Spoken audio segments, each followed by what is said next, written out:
What's up guys and welcome. You are watching Fazi Fitness. So let's start this video with 2.5 weeks out physique update of William Bonac, the Conqueror. So he's gonna be entering this upcoming Detroit Pro as the favorite to win this show. But for whatever reason, Stefan, who is coaching both James Hollingshead and William Bonac, who are both by the way doing this show, he picked James over William Bonac for the win here. Now James has to make one hell of a physique transformation from this year's Arnold in order to win this upcoming Detroit Pro, because it kind of seems like that William Bonac just isn't gonna miss his mark in terms of the condition for this one either. Now William Bonac's physique, that is kind of going downhill, and even he himself admits that there are changes in his physique which are kind of irreversible at this point. For instance, just look at that right bicep and how it seems like it's melting compared to how that same side looked when William Bonac was in his prime. He doesn't have that same shoulder-to-shoulder width. He doesn't have the small waistline either. But still, you have got to applaud William Bonac for being so consistent, even at this stage of his career. So the young guys, they just keep leaving the door open, and William Bonac is never off. And that is why he keeps sneaking past them. I mean, isn't that exactly what happened at the Olympia last year, as well as at this past Arnold weekend? Plus the legs that Bonac was kind of losing very fast 2 years ago, they have been looking pretty damn solid in all of these shows that he has done afterwards.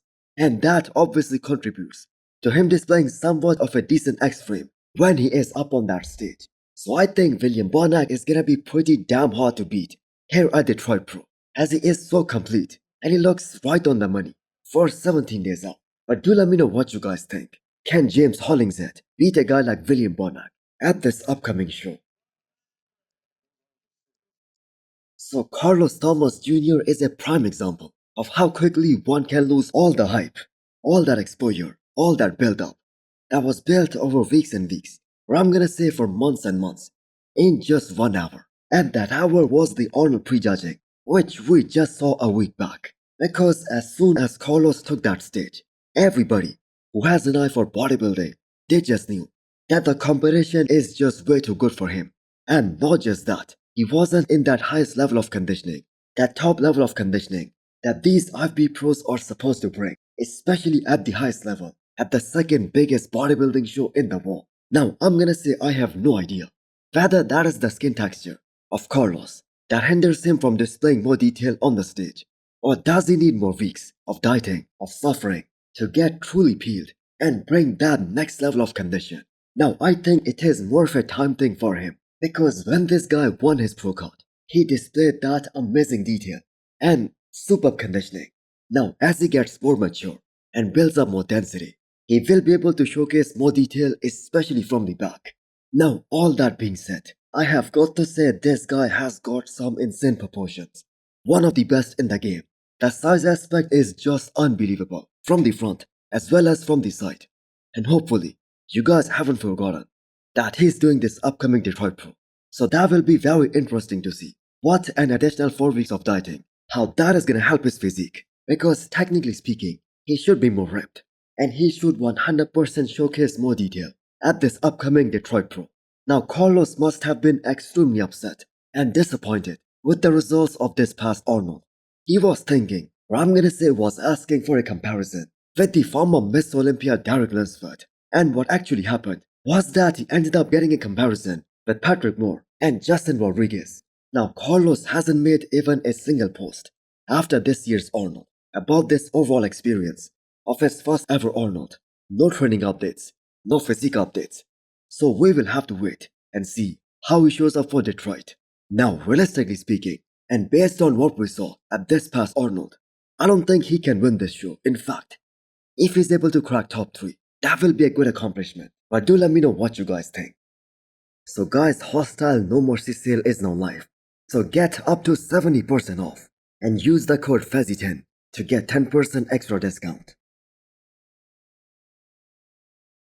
Next up, we have an 8 weeks out physique update from Josema Beast, and the guy who had the best rookie year as a classic physique competitor.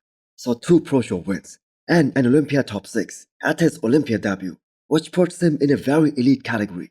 So he committed to doing this upcoming Pittsburgh Pro way back, and I have got to say that back looks jaw-dropping right now for 8 weeks out of the shoe. So we can put Josema Beast among the list of those guys who has the best back in the entire classic physique division right now. Not only he has the depth, plus the density, which is just unexplainable, especially for a guy who is just 23 years old and is one of the most ripped guy in that division, especially from the back. So him getting that comparison with the likes of Terence Ruffin, that is gonna give us a very clear picture on what his ceiling is gonna look like in classic physique division in the near future. Now he compared extremely well with guys like Ramon Dino and Brion at the Olympia last year. Now there is just one big issue with Josema Beast. He switched from the men's open bodybuilding to classic physique, a smaller division, and I'm pretty sure he isn't only maxed out for this division, but at the same time, it is very hard for him to make that weight every single time. So will he be able to make any progress, any changes in his physique, especially some noticeable changes with that weight cap hanging over his head in all of these upcoming years? That is the big question mark, and that is gonna determine whether he stays in classic or not.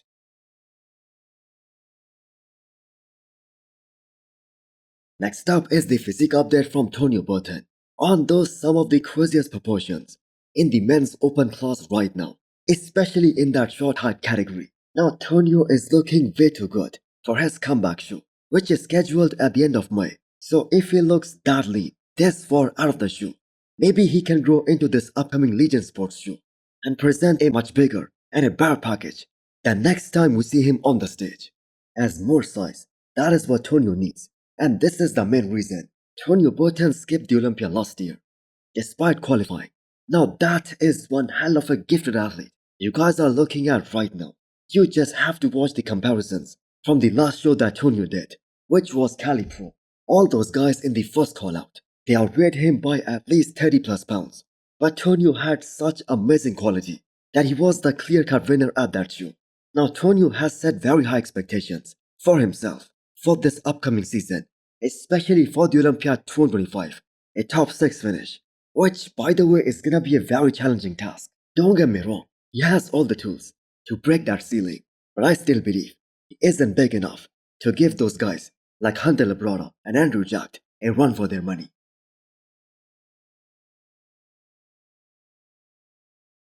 So Anthony Williams, the genetic freak who just won his pro card at the Arnold Amateur, that is gonna be the guy to watch out for, especially next year.